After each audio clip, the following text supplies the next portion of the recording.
Alors, je passe au suivant, Madame Erika Barrett, pour Nouvelle Gauche. Oui, merci Madame la Présidente, Mesdames les Présidentes, Madame la Ministre.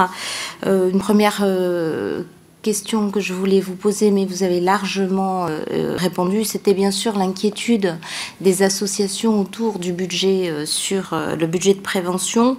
Mais puisque j'ai la parole, je voudrais vous poser la deuxième question, et ça tourne autour de, bien sûr, des comportements sur les addictologies, et en particulier sur l'abus d'alcool, la consommation abusive d'alcool. Alors, je me permettrai d'être sur un cas singulier pour illustrer mon propos, parce que je crois qu'il faut absolument que nous ayons, et je connais votre attention sur ce sujet, une politique volontaire autour de cette consommation abusive, parce que derrière, il y a effectivement des drames pour les personnes qui consomment elles-mêmes de façon abusive l'alcool, mais c'est aussi un danger pour les autres, pour leur famille, mais pour la société tout entière. Le cas singulier, c'est à La Réunion, où nous avons, à l'île de La Réunion, la région Réunion, où nous avons un taux d'abstinents le plus élevé. Nous avons 18%. Nous sommes dans les meilleurs, j'allais dire, en termes d'abstinents, et en même temps, nous faisons partie des plus grands consommateurs aussi d'alcool. Ça veut dire que la consommation d'alcool, elle est véritablement mortifère.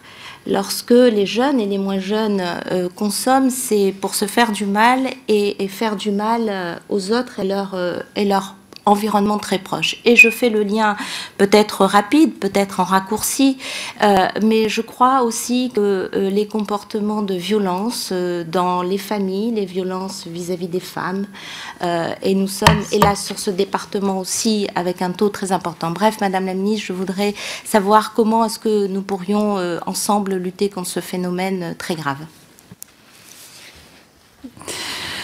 Enfin, Madame Barrett et Thomas, vous m'avez posé la question tous les deux de la consommation d'alcool. Alors, c'est effectivement une cause énorme de mortalité précoce. C'est la deuxième cause de mortalité prématurée évitable après le tabac. L'alcool est responsable d'environ 48 000 à 50 000 morts par an. Entre les morts chroniques et les morts violentes, enfin les morts liées à l'alcoolisme chronique et les morts liées aux accidents, sans compter effectivement ce que vous avez pointé du doigt, les violences intrafamiliales, les violences faites aux femmes. Le coût est estimé à 7,5 milliards d'euros, donc il est urgent d'agir. Le problème, c'est que l'alcool, quand on parle alcool, on ne peut pas en parler alcool dans sa globalité. Et les politiques qu'on va mener vis-à-vis du binge drinking chez les jeunes ou chez les filles, aujourd'hui, les filles de 18 ans qui cherchent à devenir saoules très très vite, ou l'alcoolisme chronique dans certains territoires, voire l'alcoolisme mondain, les outils doivent être différents, la façon de communiquer est différente.